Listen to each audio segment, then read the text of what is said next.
Praise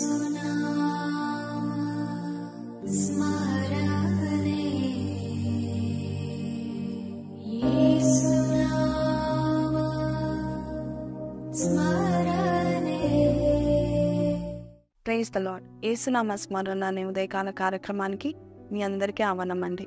యేసునామంలో మీరందరూ బాగున్నారని నమ్ముచున్నాను. ఈరోజు వాగ్దానం విన్నాము. కీర్తనలు 75:7. దేవుడే తీర్పు తీర్చువాడు, ఆయన ఒకరిని తగ్గించును, ఒకరిని హెచ్చించును. ఒక్క మాటలో ఇంగ్లీష్లో చెప్పాలంటే promotion comes from God, honour comes from God. హెచ్చింపు దేవుడి నుంచి వస్తుంది. ఈ మధ్యకాలంలో మనం చూస్తూ ఉంటున్నాము, పదవుల కొరకు, అధికార దాహంతో, అన్నిటి మీద పెత్తనం కొరకు అందరూ ఎదురు చూస్తూ ఉంటారు. కానీ నిజానికి ప్రమోషన్ కమ్స్ ఫ్రమ్ గాడ్. పైన 6వ వచనం మనం చదివితే, తూర్పు నుండైనను పడమటి నుండైనను హెచ్చింపు రాదు, హెచ్చింపు దేవుని దగ్గర నుంచి వస్తుందని దేవుని యొక్క వాక్యం సెలవిస్తుంది. నిజమే అండి.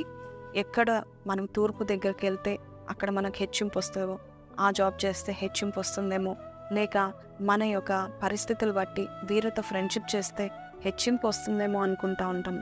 దానియేలు 2:21 ఒక మంచి మాట ఉంది. ఏంటంటే, దేవుడు అధికారులను మారుస్తూ ఉంటాడంట. ఒకరిని తగ్గిస్తాడు, ఒకరిని హెచ్చిస్తూ ఉంటాడు. కాబట్టి ఎప్పుడు కూడా దేవునికి ప్రీతికరంగా మనం జీవించినట్లయితే దేవుడు తగిన సమయమందు మిమ్మల్ని హెచ్చించేటట్టుగా మీరు ఆయన యొక్క బలిష్టమైన రెక్కల క్రింద దీన మనసు కలిగి ఉండాలి. చాలా మందికి దీనత్వం ఉండదు, కానీ దేవుడు ఒకరిని హెచ్చించాలంటే వారు ఎంత దీనులుగా ఉన్నారో దేవుడు చూసి హెచ్చిస్తూ ఉంటారు.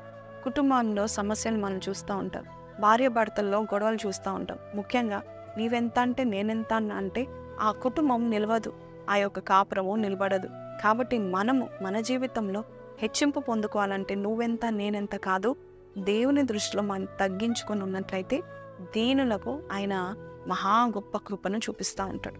ఈరోజు ఈ వాగ్దానము ఏంటంటే, దేవుడు నేను హెచ్చించాలన్నట్లయితే ఖచ్చితంగా నీవు ఆయనతో ఒక సంబంధం కలిగి ఉండాలి.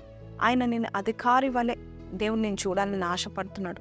అందుకే బైబిల్లో చూస్తూ ఉంటున్నాము, నేను తలగా నియమిస్తాను, నేను నీకు అధికారం ఇస్తాను, నేను నీకు తాళపు చెవులు ఇస్తాను, నేను నిన్ను ఎక్కడ ఉన్నా కూడా నేను హెచ్చిస్తానని దేవుడు చాలామందికి వాగ్దానాలు చేశాడు. ఆ వాగ్దానాలన్నీ నెరవేర్చాడు. అబ్రహాము, దావీదు, యాకోబు వీళ్ళందరికీ దేవుడు ఇటు వాగ్దానం ఇస్తూ ఉంటున్నాడు.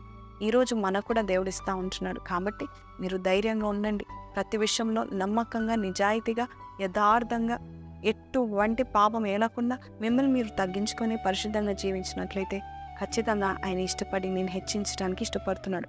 కాబట్టి మనుషుల వైపు చూడకండి, మనుషులు తగ్గించారని బాధపడకండి, ఆయన హెచ్చిస్తాడు.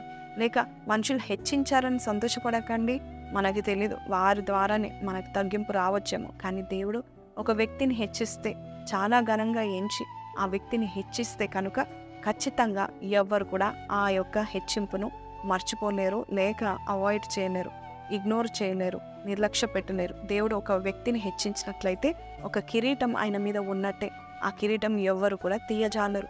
అట్టి కృపను దేవుడు నాకు, నీకు, అందరికీ దయచేయాలని ప్రార్థిస్తామండి. కళ్ళు మూసుకుందాం. పరిశుద్ధుడా మహోన్నతుడగు తండ్రి, హెచ్చింపు నీ యొద్ద నుండి వస్తుందని, అంతేకాదు ప్రభా తండ్రి యేసయ్యా, మా యొక్క క్రియలు బట్టి కాదు నాయన, మా యొక్క క్వాలిఫికేషన్ బట్టి హెచ్చింపు కాదు నాయన ప్రభా. అయ్యా నీవు ప్రభా, అయ్యా నీవు ఏ వ్యక్తినైతే ప్రభా తండ్రి అది కార్యరూపంలో నువ్వు పెడతావో వాళ్ళు దీనత్వం ఉందా, మంచితనం ఉందా, కమిట్మెంట్ ఉందా, రెస్పాన్సిబిలిటీ ఉందా అని చూస్తావు నాయన, నిజాయితీ ఉందా అని చూస్తావు నాయన. ఈరోజు అట్టి క్వాలిటీస్ మాకు దయచేయండి నాయన ప్రభా తండ్రి. అలాగే ప్రభా తండ్రి, మమ్మల్ని హెచ్చించడానికి నువ్వు పూనుకొని ఉన్నావని, నీకు అయిష్టమైన సంబంధాలు మేము కొట్టివేసుకొని అయ్యా హెచ్చింపు అనే ట్రాక్లో మేము నడుచుటకు నీవే మమ్మల్ని నడిపిస్తావని నజరేయుడైన యేసు పరిశుద్ధ నామములో అడిగి వేడుకొంచున్నాం తండ్రి, ఆమేన్. సో ప్రైజ్ ది లార్డ్ అండి. విన్నాం కదండి. సో ప్రమోషన్ ఇవ్వలేదు, మేనేజర్స్ ఏమి నన్ను పట్టించుకోవట్లేదు, ఎవరు నాకేం సహాయం చేయట్లేదు అనుకోకండి. హెచ్చింపు దేవుని నుండి వస్తుంది.